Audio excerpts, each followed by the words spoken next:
Donald Trump said that his meeting with Prime Minister Benjamin Netanyahu at the White House will include talks on a permanent deal with Iran. Trump said that the U.S. is working on a lot of things with Israel, including a probable permanent deal with Iran.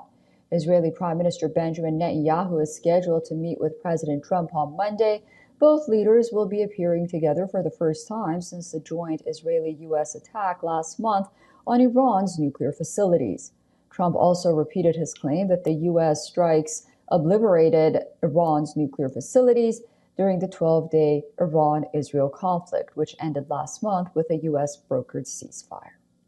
We're working on a lot of things with Israel, and one of the things is probably a permanent deal with Iran. In other words, they have to give up all of the things that you know so well.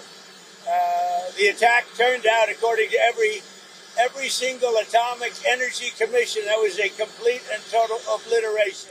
Before departing for Washington, D.C. from the Ben Gurion Airport in Israel, Netanyahu said that this will be his third meeting with Trump in over 6 months, and he would be meeting all the senior members of the administration and members of Congress from both sides of the aisle. Praising the American president, he thanked Trump for strong support to Israel and added that the joint efforts between the two countries had led to a tremendous victory over a common enemy, Iran. Trump is also expected to discuss the possibility of renewing negotiations with Iran on a nuclear agreement with Netanyahu. Reports say the White House envoy, Steve Witkoff, is planning to meet Iranian Foreign Minister Abbas Araghchi, aiming to restart those nuclear talks. The Israeli Prime Minister could also seek clarification on Iran if it resumed its nuclear activities and whether the United States would back Israel in case of a future attack against Iran.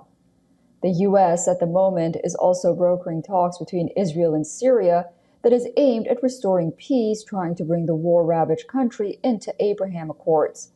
Trump has already signed an executive order terminating a U.S. sanctions program against Syria, opening the door for diplomatic talks between Syria and Israel. Israeli Prime Minister Benjamin Netanyahu is in Washington to meet with President Donald Trump. The visit comes as Israel and Hamas are discussing terms for a new ceasefire for Gaza, what would pause the fighting, free some Israeli hostages, and send much-needed aid into the territory. President Trump doesn't hide the fact that he wants to be seen as a peacemaker, and he's been pushing Israel and Hamas to end the 21-month-long war. The ceasefire, if it is reached, would at least at first be temporary and would last 60 days. But Israel and Hamas disagree over whether any new deal should lead to the end of the war. That raises questions over whether this new deal can succeed and whether it will lead to the end of the war in Gaza.